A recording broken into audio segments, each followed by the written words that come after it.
Bienvenidos a su programa Finanzas al Día. Soy el contador Rogelio Jiménez. En este espacio encontrarás contenido de valor para tu negocio. Comencemos. ¿Qué tal? Bienvenidos a su programa Finanzas al Día. Como cada semana te traemos un tema para que tú vayas a tu negocio a implementarlo. Y el día de hoy te voy a hablar lo que es la prima de riesgo, pero no lo que es la prima de riesgo que debemos de presentar en el Seguro Social. No es esa prima de riesgo que debemos de presentar en este mes de febrero. Prácticamente te quiero comentar de lo que nos afecta el costo del riesgo, ese costo oculto de operar sin estrategia financiera y fiscal. Si no tenemos una planeación, nuestro riesgo crece. Pero ¿cómo podemos visualizar esta manera? ¿Qué sería lo que es el riesgo en cuestión financiera? Prácticamente es el rendimiento adicional que exige al inversionista o al acreedor a asumir un riesgo mayor. Si hablamos en la parte contable fiscal, pues es un mayor costo financiero, una menor rentabilidad y obviamente la carga tributaria indirecta, que esto significa pagar recargos, pagar actualizaciones o pagar más impuesto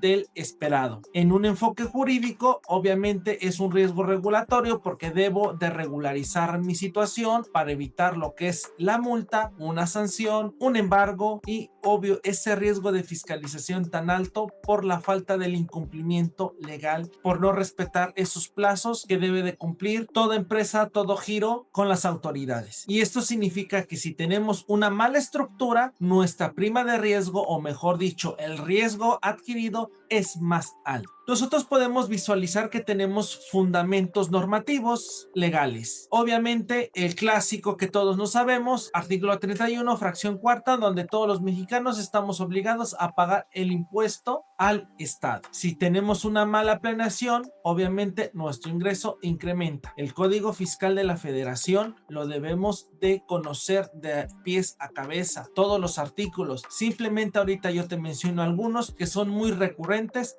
o que la autoridad ahorita mismo le pone un poquito más de atención, como facultades de fiscalización. En la Constitución, el artículo 16 lo debemos de saber, actos que debemos debidamente de ser fundamentados y motivados. El clásico 69B, el riesgo de las operaciones inexistentes, el artículo 17H, donde habla de la restricción de nuestros seguros. El riesgo fiscal aumenta ante bancos e inversionistas. ¿Y por qué aumenta entre bancos e inversionistas? Porque nos pueden llegar a bloquear nuestras cuentas bancarias, nos pueden llegar a bloquear nuestros sellos digitales y obviamente eso detiene la operación de nuestro negocio, de nuestra empresa. Debemos de conocer también lo que son las normas de información financiera, darle importancia a la toma de decisiones en la NIF A2 y A3, asimismo como los efectos de inflación. Recuerda que la inflación siempre nos afecta en cuestiones de el negocio. Y aunado a ello, B10, donde la podemos consultar, igual C9, que habla de los activos. Hay que darle otra leidita, hay que darle otra consulta para que nosotros nos podamos considerar esos niveles de riesgo para nuestro negocio. Y obviamente, mayor intercambio de información, evaluar riesgos para créditos. Eso nos ayuda con los bancos, porque los bancos van a ver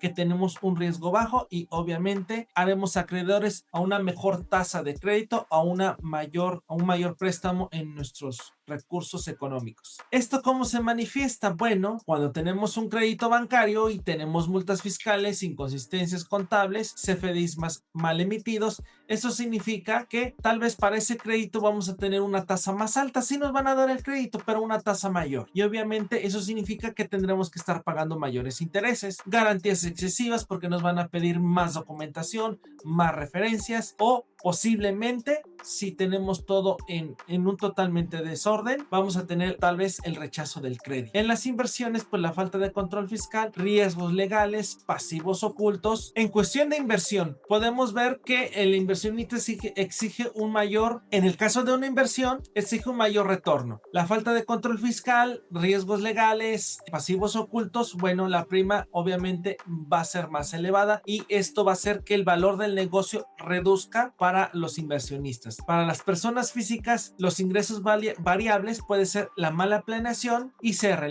elevado, flujo limitado y riesgo a una discrepancia fiscal. Entonces hay que considerar cómo tenemos esa prima de riesgos actualmente en nuestro negocio. Las consecuencias de este riesgo es muy alta: menor acceso al financiamiento, mayor carga fiscal, menor valuación empresarial, riesgo legal y penal, y obviamente ese estrés financiero constante, esos niveles de cortisol que hacen que nuestro cuerpo realmente no nos dé esa energía suficiente para salir a flote en nuestro negocio. No solamente el SAT considera lo que es el riesgo, no solamente el SAT nos va a evaluar, también los bancos, los socios y a las autoridades, donde de acuerdo a nuestro giro de negocio vamos a entregarle rendición de cuentas. Soluciones que podemos tener: contables, fiscales y legales. Debemos de tener un diagnóstico en la parte fiscal, contable, legal y financiera. Debemos de tener una buena planeación sin estar evadiendo. ¿Por qué? Porque normalmente la autoridad, cuando escucha una planeación fiscal, significa que vamos a evadir. No, si nosotros realmente hacemos un buen análisis, la evasión no tiene por qué existir. Una simulación no tiene por qué existir. Es una estructura correcta. Contablemente hay que tener las herramientas adecuadas y hay que utilizar nuestros estados financieros, las provisiones correctas y control de los pasivos contingentes. Y aquí con nuestros estados financieros yo te haría una pregunta: ¿realmente sí los analizas? ¿Realmente sí les pones interés? ¿Realmente sí tomas decisiones en base a tus estados financieros?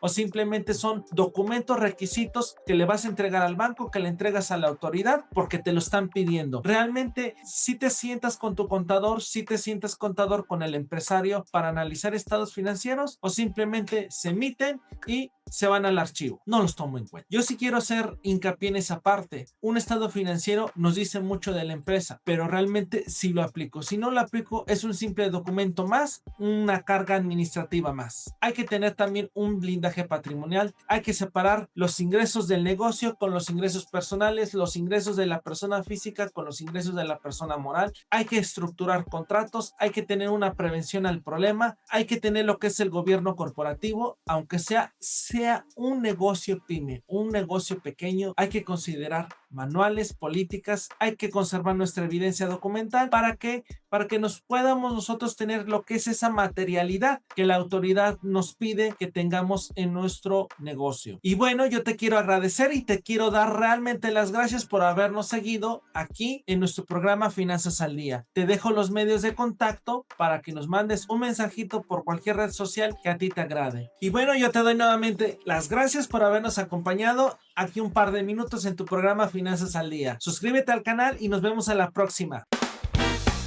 Gracias por tu tiempo y por ser parte de nuestra comunidad. Suscríbete y activa notificaciones. Hasta la próxima.